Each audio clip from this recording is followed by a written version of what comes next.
میری شادی ایک سنار سے ہوئی تھی۔ ان کی صرافہ بازار میں ایک بہت بڑی جیولرز کی دکان تھی۔ میری ساس بھی بہت اچھی تھی۔ شادی کو ابھی کچھ دن ہی گزرے تھے کہ اب میرے شوہر کئی راتیں گھر نہیں آتے تھے۔ جس دن گھر آتے تو کہتے آج کل کام بہت زیادہ ہے، اس لیے رات کو دکان پر ہی سونا پڑتا ہے۔ میں نے کہا کہ ہماری نئی شادی ہوئی ہے، مجھے آپ کی بہت یاد آتی ہے، میں آپ کو دکان پر ملنے آ جایا کروں۔ مگر انہوں نے مجھے سختی سے منع کر دیا کہ تم کبھی بھی میری دکان پر نہیں آؤ گی، اور ہاں، فکر نہ کرو، بس ایک ہفتے کی بات ہے، پھر سب کچھ ٹھیک ہو جائے گا۔ مگر ایک ماہ گزر گیا، ان کی روٹین نہ بدلی۔ ایک روز شوہر کا پتہ کرنے دکان پر چلی گئی، وہ دکان پر موجود نہ تھے۔ ملازم نے کہا کہ آپ اندر کمرے میں بیٹھ کر ان کا انتظار کر لیں، وہ ابھی آ جائیں گے۔ ملازم مجھے اندر لے گیا تو میں حیران ہو گئی۔ وہاں ایک بیڈ لگا ہوا تھا اور اے سی بھی چل رہا تھا۔ کمرہ بہت ہی خوبصورت بنا ہوا تھا۔ میں وہاں کچھ دیر ہی بیٹھی تھی کہ ایک جوان لڑکی اپنی ماں کے ساتھ اندر آ گئی۔ اس لڑکی نے اپنی چادر اتاری اور بیڈ پر لیٹ گئی۔ وہ لڑکی دیکھنے میں کوئی جسم فروش لڑکی لگ رہی تھی اور لگتا تھا جیسے اس کا میرے شوہر کے ساتھ کوئی گہرا تعلق ہو۔ میں یہ دیکھ کر مزید حیران ہوئی اور اس لڑکی سے پوچھا، آپ کا میرے شوہر سے کیا تعلق ہے؟ تو وہ کہنے لگی، تمہارا شوہر میرا زیور بیچ کر کھا گیا ہے، اب میں روزانہ اپنے پیسے پورے کرنے آتی ہوں۔ میں روتی ہوئی دکان سے واپس گھر آ گئی۔ کچھ روز بعد وہی لڑکی اپنی ماں کے ساتھ میرے گھر آئی اور مجھے اپنے ساتھ چلنے کو کہا۔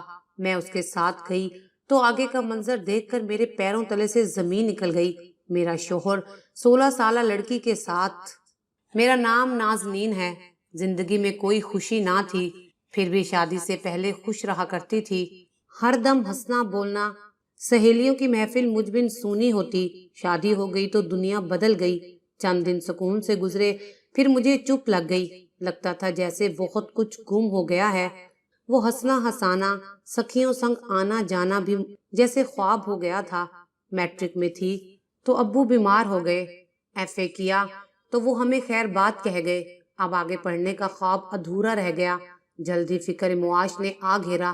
امی مجھے ٹیچر بنانا چاہتی تھی اور میں ایئر ہوسٹس بننا چاہتی تھی۔ میری ایک سہیلی تھی جو نہایت ہی غریب ماں باپ کی بیٹی تھی، اس نے انٹرویو دیا اور ہوائی میزبان منتخب ہو گئی۔ تبھی سے مجھے اس جاب میں کشش محسوس ہوئی۔ میری سہیلی شہلہ بتاتی تھی کہ ہوائی میزبان کی تنخواہ بہت اچھی ہوتی ہے، جبکہ ٹیچر کو پرائیویٹ اسکول والے اتنی بھی اجرت نہیں دیتے کہ اسکول آنے جانے کا خرچہ بھی نکل آئے۔ ایسی نوکری میں بھلا دن کیسے پھر سکتے تھے؟ امی نے بہت منع کیا کہ ایئر ہوسٹس کی نوکری میں رات کی ڈیوٹی کرنا پڑتی ہے اور تمہیں گھر سے باہر بھی رہنا پڑے گا، مگر میں نہ مانی۔ زندگی سدھارنے کے خواب آنکھوں میں بسا کر ہوائی میزبان ہونے کا ارمان لیے انٹرویو دینے چلی گئی۔ شہلہ نے مدد کی اور مجھے میرے خواب کی تعبیر مل گئی۔ میں ایئر ہوسٹس منتخب ہو گئی۔ کیا بتاؤں وہ دن میرے لیے کتنی بڑی خوشی لے کر آیا تھا۔ ہوائی میزبان کے طور پر پہلا سفر کرنے سے پہلے ہی ہواؤں میں اڑنے لگی تھی۔ ٹریننگ مکمل ہوئی تو میں نے ڈیوٹی جوائن کر لی۔ ان دنوں میں بے حد خوش تھی، دن بہت اچھے گزر رہے تھے۔ ابھی ڈیوٹی دیتے سال ہی نہ ہوا تھا کہ قدرت نے مجھے تحسین صاحب سے ملوا دیا۔ وہ لاہور سے کراچی جا رہے تھے، اسی فلائٹ پر میری ڈیوٹی تھی۔ دوران سفر کچھ اس انداز سے ہم کلام ہوئے کہ ان کا شائستہ انداز دل میں گھر کر گیا۔ جب جہاز نے لینڈ کیا اور مسافر ہینڈ بیگ وغیرہ سنبھال کر باہر جانے لگے تو انہوں نے اپنا کارڈ مجھے دے دیا اور بتایا کہ ان کی مین صرافہ بازار میں ایک بہت بڑی جیولری کی شاپ ہے۔ میں نے بھی خوش ہو کر ان کا کارڈ رکھ لیا۔ اصل میں ہم دونوں نے پہلی نظر میں ہی ایک دوسرے کو پسند کر لیا تھا۔ ڈیوٹی دے کر گھر آئی تو بار بار تحسین صاحب کا چہرہ نگاہوں میں آنے لگا۔ نہ جانے کیسا جادو تھا ان خاموش اور گہری آنکھوں میں کہ رات بھر نیند نہ آئی۔ تبھی پرس سے کارڈ نکال کر دیکھنے لگی کہ یہ صاحب کون ہیں۔ پورا نام پتہ درج تھا، پیشہ گولڈ سمتھ لکھا ہوا تھا۔ گویا صراف تھے، سونے چاندی کے بیوپاری، سونے میں کھیلنے والے۔ اللہ جانے کیسے انہوں نے میرا فون نمبر معلوم کر لیا، جبکہ میں چاہتے ہوئے بھی ان کو فون نہیں کر سکی۔ بالآخر ایک روز ان کا فون آ ہی گیا۔ دل منتظر تھا، ان کی آواز سنی تو سکون محسوس کیا۔ انہوں نے پارک میں ملنے کو کہا۔ تو میں بھی انکار نہ کر سکی اور دیے ہوئے وقت پر ملنے چلی گئی۔ پہلے دوستی اور پھر یہ دوستی محبت میں بدل گئی۔ مجھے تحسین بہت اچھے لگے تھے۔ ہم دونوں میں پیار محبت کی باتیں ہونے لگی۔ ہم نے شادی کرنے کا ارادہ بھی کر لیا تھا۔ دن اور بھی خوبصورت ہو گئے تھے۔ ایک روز تحسین کی کال آئی اور انہوں نے پوچھا کہ تم کس دن چھٹی پر گھر آؤ گی؟ میری والدہ تمہارے گھر آنا چاہتی ہیں۔ سمجھ گئی کہ والدہ کے آنے کا کیا مقصد ہوگا، کیونکہ تفریح و طبی کے لیے تعلق رکھنا ہوتا تو والدہ کو گھر لانے کی بات نہ کرتے۔ میں نے بتا دیا کہ اس اتوار کو میں گھر آ جاؤں گی۔ وہ اتوار کو شام 4 بجے اپنی والدہ کے ہمراہ ہمارے غریب خانے پر تشریف لے آئے۔ ان کی ماں نے ادھر ادھر کی باتیں کیے بغیر امی جان کو اپنے آنے کا مقصد بتا دیا کہ وہ تحسین بیٹے کے رشتے کی خواہش مند ہیں۔ اس کو آپ کی بیٹی دوران سفر پسند آئی ہے۔ امید ہے مایوس نہیں کریں گی۔ تحسین بھی ساتھ تھے۔ امی نے انہیں دیکھا تو پسند کر لیا۔ ان میں کوئی کمی نہ تھی۔ آنٹی کو جواب دیا کہ مجھے 2-4 دن کا وقت دے دیجئے، میں بیٹی سے پوچھ لوں۔ انہوں نے کھانا کھایا اور واپس اپنے گھر چلے گئے۔ ان کے جانے کے بعد امی نے مجھ سے پوچھا تو میں نے ہاں کہہ دی۔ اماں کو مجھے بیانہ ہی تھا۔ ہمارے مالی حالات اچھے نہ تھے۔ جمع پونجی سب ابا کے علاج پر لگ گئی تھی۔ ان کو گلے کا کینسر تھا۔ ان کا 3 برس تک علاج چلتا رہا تھا۔ والدہ میری ذمہ داری سے سبکدوش ہونا چاہتی تھی۔ ان کو میری رضامندی مل گئی تو بات طے ہو گئی۔ 1 ہفتے کے بعد تحسین کی والدہ دوبارہ آئیں تو امی نے ہاں کہہ دی۔ تحسین کی والدہ بہت خوش ہوئیں اور بولیں، آپ میرے بیٹے کی دکان دیکھ لیں، جو معلومات درکار ہیں ان کے پڑوس دکانداروں سے لے سکتی ہیں۔ ہمارے گھر آ کر ہمارا گھر بھی دیکھیں۔ ہمارا ذاتی مکان ہے۔ ہمارے گھر میں کسی شے کی کمی نہیں ہے۔ دنیا کی ہر شے موجود ہے، مگر میری آپ سے ایک درخواست ہے، بس رخصتی میں دیر نہ کریں، کیونکہ مجھے میرے قریبی رشتہ دار اپنی بیٹی کا رشتہ دینا چاہتے ہیں، مگر میں بیٹے کی خواہش کے آگے کچھ نہیں کر سکتی۔ اس سے پہلے کہ ان کو خبر ہو اور معاملات خراب ہو جائیں، ہم خاموشی سے لڑکی کو بیاہ کر لے جانا چاہتے ہیں۔ امی نے انہیں کہا کہ ابھی ہماری تیاری مکمل نہیں ہے، مگر تحسین کی والدہ کوئی بات سننے کو راضی ہی نہ تھی۔ غرض دباؤ ڈال کر انہوں نے 1 ماہ میں تاریخ لے لی۔ یوں ہمیں سنبھلنے کا موقع نہ دیا اور یہ کہہ کر بات ختم کر دی کہ انہیں جہیز کی ضرورت نہیں ہے۔ نکاح کے بعد مختصر وقت میں رخصتی لینے آ گئے۔ یہ عجب شادی تھی کہ نہ شادی آنے بجے اور نہ بارات آئی۔ دلہا والوں کو اس قدر جلدی تھی کہ ہمیں اپنے رشتہ داروں کو مداح کرنے نہ دیا۔ صرف ہماری پھوپھی پھوپھا اور نہایت ہی کچھ قریبی عزیزوں نے شرکت کی۔ میں دلہن بن کر تحسین کے گھر آ گئی۔ واقعی تحسین کا گھر تو بہت بڑا اور خوبصورت تھا، کسی چیز کی کمی نہ تھی، مگر شادی کے کچھ دن بعد ساس نے کہا کہ بیٹی اب تمہیں ملازمت چھوڑنی پڑے گی۔ اس کی اجازت ہم نہیں دے سکتے، ورنہ ایسی شادی کامیاب نہ ہوگی۔ مجھے ملازمت چھوڑنے کا دکھ ہوا، مگر شوہر اور ساس کی خوشنودی مقدم جانی۔ میری سہیلی شہلا کہتی رہ گئی کہ پہلے ان کے طور طریقے دیکھ لو، شادی میں بھی ان لوگوں نے بہت جلدی کی ہے اور اب تم ان کے کہنے پر ملازمت چھوڑنے میں بھی جلدی کر رہی ہو۔ ایسا نہ ہو کہ ملازمت چھوڑ کر پچھتانا پڑے۔ اب سوچنے کا وقت نہ تھا۔ میں نے شہلا کی باتوں پر کان نہ دھرے اور نوکری چھوڑ دی۔ شادی کے شروع کے دن تو بہت اچھے گزرے۔ تحسین روزانہ مجھے گھمانے لے جاتے۔ میں جو چیز کہتی مجھے اسی وقت لے کر دیتے۔ پھر آہستہ آہستہ کچھ تبدیلیاں آنے لگیں۔ شادی کے 2 ماہ بعد ہی تحسین صاحب گھر سے غائب ہونے لگے۔ کہتے تھے کہ دکان پر کام بہت زیادہ ہے، اسی لیے کاروباری سلسلے میں دوسرے شہروں میں جانا پڑتا ہے۔ تم میری غیر موجودگی کو محسوس مت کیا کرو، بلکہ عادت بنا لو کہ میں گھر نہ آؤں تو بے فکر ہو کر سو جایا کرو۔ کام زیادہ ہونے کی وجہ سے یہ سب کچھ ہو رہا ہے، کچھ دنوں بعد سب ٹھیک ہو جائے گا۔ اماں تو ہوتی ہیں تمہارے پاس، تم اس گھر میں محفوظ ہو، فکر کس بات کی ہے؟ خود کمایا کرتی تھی تو پرس میں ہر وقت پیسے رہتے تھے، لیکن شادی کے بعد پرس خالی رہنے لگا تھا۔ یہ بات نہیں تھی، تحسین کماتے نہیں تھے، بلکہ ان کا کام بہت اچھا تھا، مگر وہ جو بھی کماتے تھے اپنی ماں کو دیتے تھے، مجھے 1 پیسہ نہیں دیتے تھے۔ کبھی ضرورت پڑ جاتی تو کہتے اماں سے مانگ لیا کرو۔ آہستہ آہستہ میں نے اپنی خواہشات کا گلا گھونٹنا شروع کر دیا۔ ان کی والدہ سے مانگتے مجھے اچھا نہیں لگتا تھا، اگرچہ جو شے کہتی منگوا دیتی،